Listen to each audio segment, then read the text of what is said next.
ስትመለከት በጣም የሚያጅቡ ነገሮች አሉት ሲቀራ የማይሰለች ማዕናውን ደግሞ ተረተነው ስንቀረብ ሁሌ አዲስ ሱብሃንአላህ ሁሌ አዲስ ፋቲሃ በቀን ስንት ይቀራል 17 ጊዜ እኮ ሰላት ላይ ይቀራዋል አይደል በፈርድ ሰላት ብቻ ሱናው ሳይጨምር አንድ ቀን አይ ሰለቸኝ ያላል የለም ሁሌም አዲስ ነው ለምን ከተባለ ከአላህ በኩል የመጣ ተአምር ስለሆነ ስለዚህ ይህ ቁርአን ለኛ ደብዳቤ አላህ አድርጎ ሰጥተናል ፊትለፊታችን ያለው ረመዳን የቁርአን ወር ነው በቁርአን ልናሸበርቅ ይገባል ሁሌ ቁርአን የሚቀራበት ቦታ ላይ መሰባሰብ ጆሮአችንን ለቁርአን መስጠት የሆነች ነገር ኤርፎን እናዳምጥ ከሆነ መኪና ላይ ተከፍተን ቁርአንን ማዘውተር ከቁርአን ጋር ሁሌ መኖር ከቁርአን ጋር ጓደኛ መሆን እጅጉን ደስታን ያመጣል ዛሬ ግን ከቁርአን የራቁ ሰዎች ሁሌም ክስረት ውስጥ ናቸው ومن أعرض عن ذكري فإن له معيشة ضنكا الله كني تكساس كني ممريا زور يالا قرآنا على الدامتن على الكلام على الفلقهم يالا فإن له معيشة ضنكا لسو يتتعبب أباب مروالوان ونحشره يوم القيامة أعمى يقيامتم عين سورة بالقلن كسد سوالا قال ربي قتايوي لما حشرتني أعمى لمن جنوا عين سورة بالقلن كسد كسكي وقد كنت بصيرا برقدمك بالدنيا ليسالو أما لكت نبرنا قال كذلك نقرون دينو أتتك آياتنا يني أنا كسوت بانت لي مدوبه مدال ممرو مدى فنسيتها رسعتو زرعكاتو وكذلك اليوم تنسى اللي بزمركم ذاري ترسى الليل الله من كقرآن يراك قرآن يني ጓደኛ ችግር ይገባል ሁሌን እንቀረው ይገባል ሁሌን እናዘውትረው ይገባል ቀልባችን ሊደነግጥ ይገባል ቁርአኑ ሲቀራ ቀልባችን ድንግጥ ማለት አለበት ስለ ጀሃነም ሲሆን ድንግጥ ልንል ይገባል ጀነት ሲሆን ደግሞ በመጓጓት ቀልባችን ሊደሰት ይገባል ስለ ቂያማ ሲነገር እንደቆም ብለን እናስብ የነብዩ ቂራአት ስለነበረ ስለ ጀሃነም ሲቀሩ አላህ ከጀሃነም እሳት ይጠብቃቸው ይለምኑት ነበር ስለ ጀነት ከሆነ የቀሩት ጀነትን የአላህ መልእክተኛ ይለምኑ ነበር ሁዘይፈተ اليمان አንድ ቀን ከነብዩ ሰለላሁ ዐለይሂ ወሰለም ጎኖኝ ለይል ተከትያቸው ሰገድኩ ነብዩ ተክቢራ ከዛም ቂራአቱን ጀመሩ ሱረቱ በቀራ ጀመሩ የሆነ መቶኛው አንቀጽ ላይ ያቆማሉ ቀጠላ ከዛ ጨረሱት አሁን ያቆሙት ሱረቱ ኒሳ ቀጠሉ አሁን ቢያቆሙት ጨረሱና ሱረቱ አሊ ኢምራን ከዛስ ምን እያንዳንዱ የሚቀራው አንቀጽ ላይ ስለ ጀነት ካለ እዛው ተፈኩራት ያ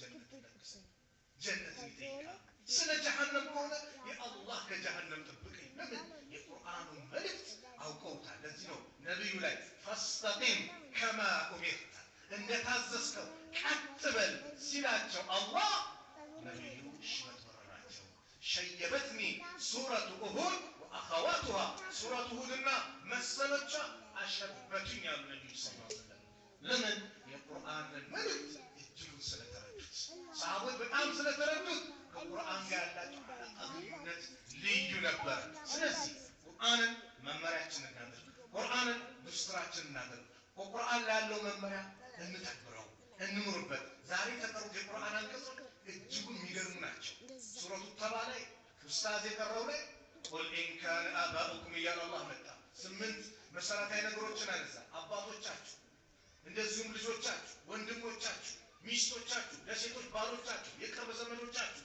እንደዚሁም ደግሞ የምትወዱት ንግዳችሁ በከስራለው ብላችሁ ምሰው ንግዳችሁ ንብረቶቻችሁ ምትወዱት መኖሪያ ቤታችሁ አለና 8 ነገሮችን ተከሰ ሐላል የሆኑ እስልምና የተከበሩ አሐበ ኢለይኩም ሚን አላህ ከእናንተ ዘንድ ከአላህ የበለጠ የሚወደድ ከሆነ ከምልክተኛ ከኔ መንገድ ከመታገል የሚወደድ ከሆነ እናንተ ዘንድ ተተረበሱ እንግዲያውስ ተጠባበቁ መልእክታቸው ልዩ ከባድ መልእክት ያለው ቁርአን ሐቂቃ በእጅ ያለ ወርቅ እንደ መዳብ ይቆጠራል እንደሚባለው እኛ በቃ ዝም ብለን ቀራነው ማዕናው የለም ነው ስለተማመሩ እንጂ ይሄ ቁርአን ማለት ሙዕጂዛ ነው ፈልገው ብዙ ነገር አድርገው ለመደረስ ሞከሩ ያልቻሉ ለምን ተአምር ነው አላህ ተአምርነቱ የተናገረበት ኢና ነህኑ ነዘልና الذكر وإنا له حافظون እኛው በትእዛዝ ቁርአንን አውርደነዋል። እኛው ጠባቂ ነን አለ አላህ። ማንም ቁርአንን ሊበክል የሚችል አንድም አይመጣም። አንድ አላህ ገና በታዳጊ ልጅ ላይ የ8 ዓመት የ9 የ10 ዓመት ታዳጊ ላይ አእምሮ ላይ እንዲቀመጥ ፋዞችን አላያችሁ? ትናንሽ ልጆች አእምሯቸው ላይ እንዲቀመጥ አላህ አደረገው። ይህ ተአምር ስለሆነ ነው። ሰው እኮ ራሱ የጻፈውን መጽሐፍ በቃሉ መያዝ አይችልም። የአላህን ቃል ግን አላህ በሰዎች አእምሮ ላይ እንዲቀመጥ አላህ አደረገው። ለምን ከተባለ ተአምር ስለሆነ ከአላህ በኩል የመጣ የመጨረሻው የነቢዩ ዓለይሂ ሰላቱ ወሰላም ሙዕጂዛ፣ ትልቁ ሙዕጂዛ፣ ዘመን ተሻጋሪው ይህ ቁርአን ነው። ኢላ የውመል ቂያማ ድረስ ይላል። ይህንን ቁርአን መመሪያችን እናድርገው፣ መመሪያ አድርገን እንኑርበት። ወቅቱ የቁርአን ነው። ሸህሩ ረመዳን አለዚ ኡንዚለ ፊሂ ቁርአን የተባለበት ቁርአን የወረደበት ወር ላይ ልትገመው ቅዳሜ ማንስቻለሁ። በነሺዳ በመንዙማ በተለያየ ነገር እንዳታሳልፉ። ቁርአን ወርዶበታል ወሩ። ከቁርአን ጋር ተተናወሩበት። ቁርአንን ቅራ። የአላህን ደብዳቤ ጌታዬ ምን እያለኝ ነው? ምን እያለኝ ነው? እዚህ ጋር ምን እያበሰረኝ ነው? ምን እያስጠነቀቀኝ ነው? ምን እያዘዘኝ ነው? ምን እየከለከለኝ ነው? እያለን እያስተነተንን እንቅራው። ቁርአን ለዓለማት እዝነት ተደርጎ ለተላኩት ለነቢዩ ሰለላሁ ዐለይሂ ወሰለም የተሰጠ ሙዕጂዛ ነው። ዓለም በአጠቃላይ በቁርአን ቢመራ ጥሩ ነገር እንጂ መጥፎ ባልተሰራ። ሰላም አለይኩም ወራህመቱላሂ ወበረካቱ።